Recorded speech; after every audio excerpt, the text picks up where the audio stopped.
Coming up, the Eagles stay undefeated and upsets galore in Week 6. This is Locked On Game to Game NFL.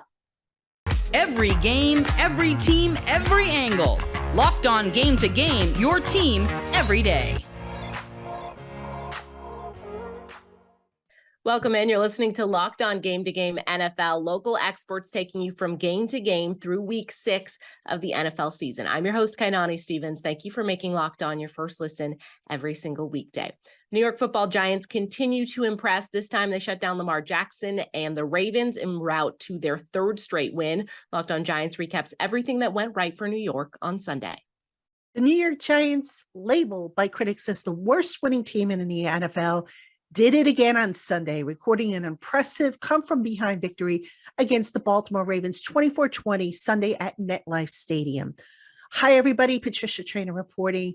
And if you hadn't watched the Giants' thrilling win over the Ravens, you'd swear just by looking at the major stats that the Giants were outmuscled in just about every major statistical category.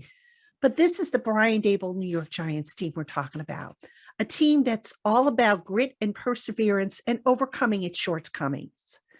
And the Giants, who at one point were down by 2 scores, never forgot that, according to Daboll, who stressed to his team the importance of not getting down when the chips start to stack up against you.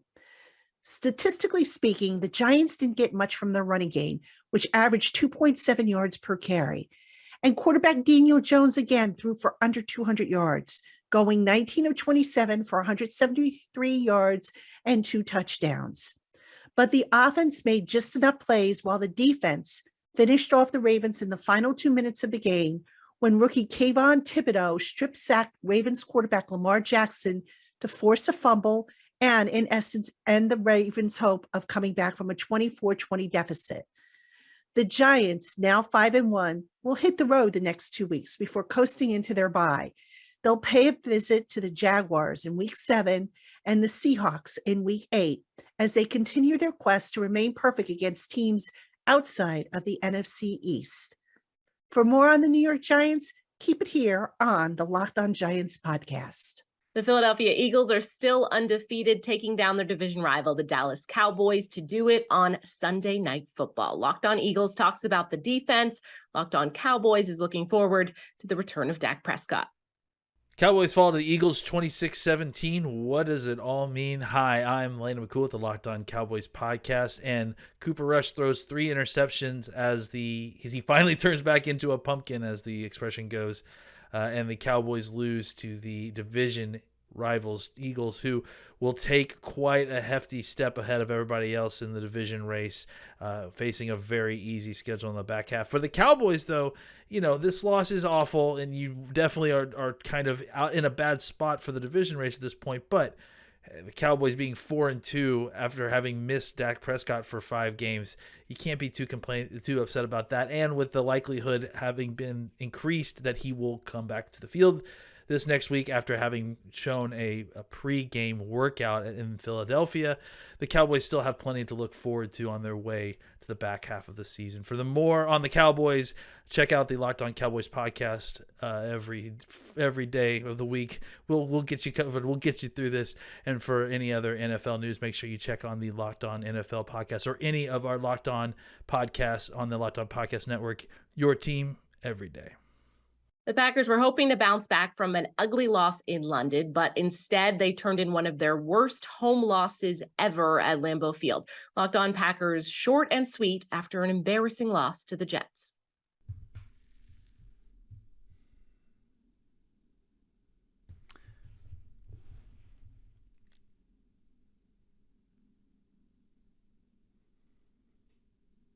The Packers suck.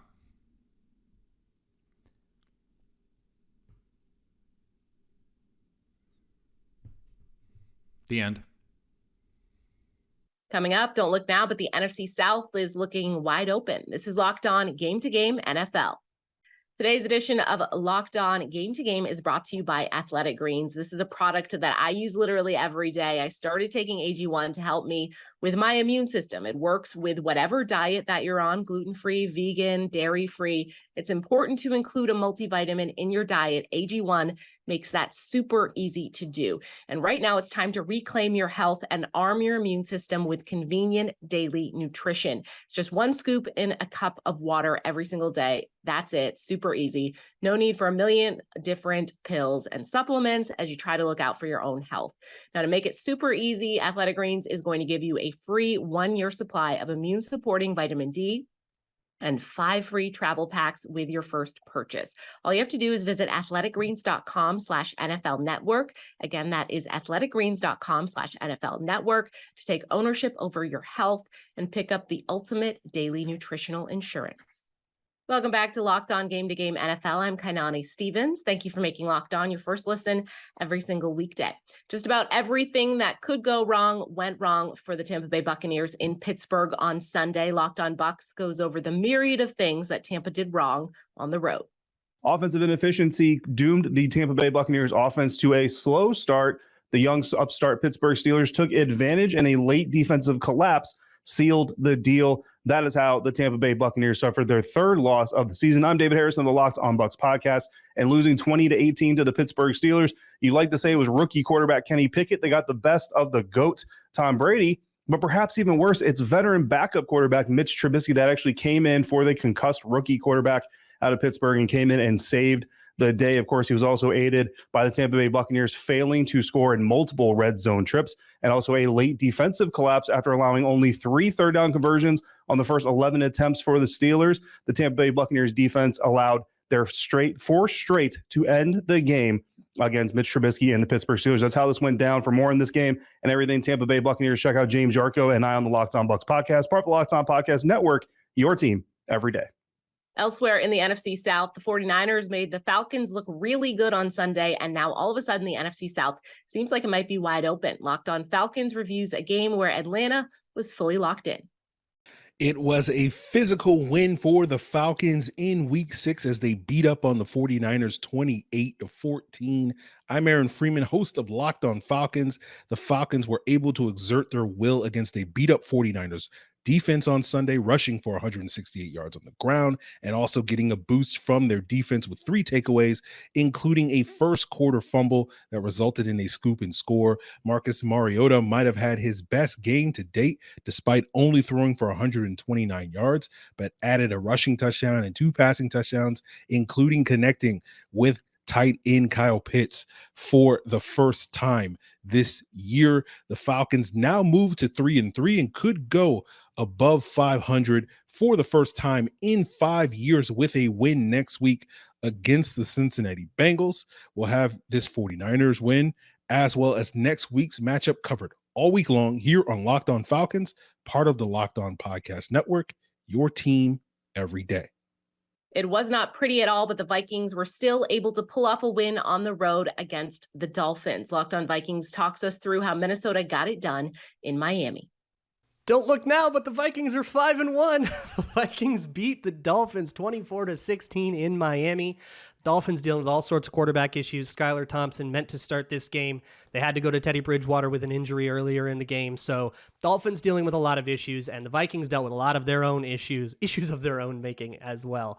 The Dolphins really moved the ball on the Vikings. Tyreek Hill goes over 100 yards, but penalties or sacks or missed field goals, what have you, the Dolphins just couldn't cash in, and there were a lot more opportunities for points here. That said, some of those turnovers are earned. The Vikings get a couple of interceptions on a tipped ball, like tip drill thing. Patrick Peterson makes a fantastic interception on Teddy Bridgewater, a forced fumble from Harrison Smith on what would have been a third down conversion, which kind of perfectly encapsulates the game.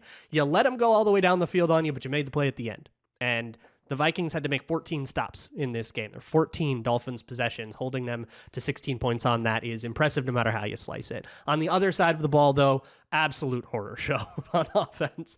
The Vikings had 2 touchdown drives, 10 3-and-outs. 10 3-and-outs on 14 possessions. So many possessions where they just punted it right back to the Dolphins. Really, really bad performances, particularly in the run game, which kept them behind the chains. We talked about that on the postcast with Sam Ekstrom. But ultimately an explosive runaway touchdown by Dalvin Cook, and those 2 touchdown drives were enough, as well as 1 field goal from a short field drive. So Vikings win. No matter how you slice it, you can't take away that they won 5-1, 2-game lead in the division as the Packers lost to the Jets today.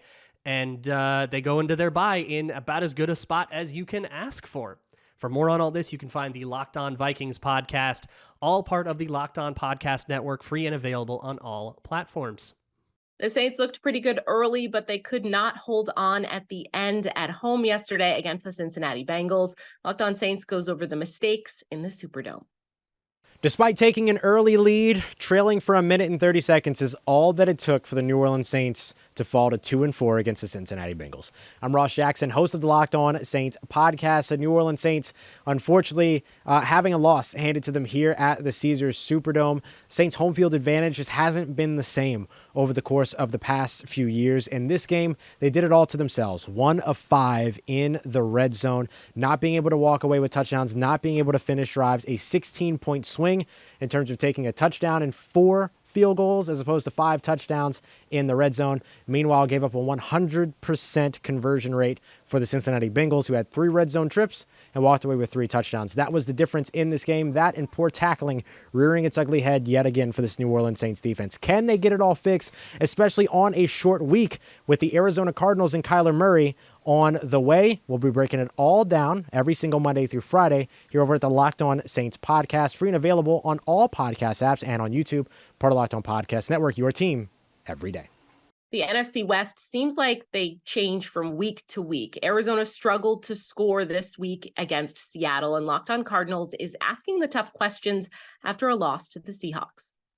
The Arizona Cardinals offense can only muster up 3 points on way to their 19-9 loss to the Seattle Seahawks.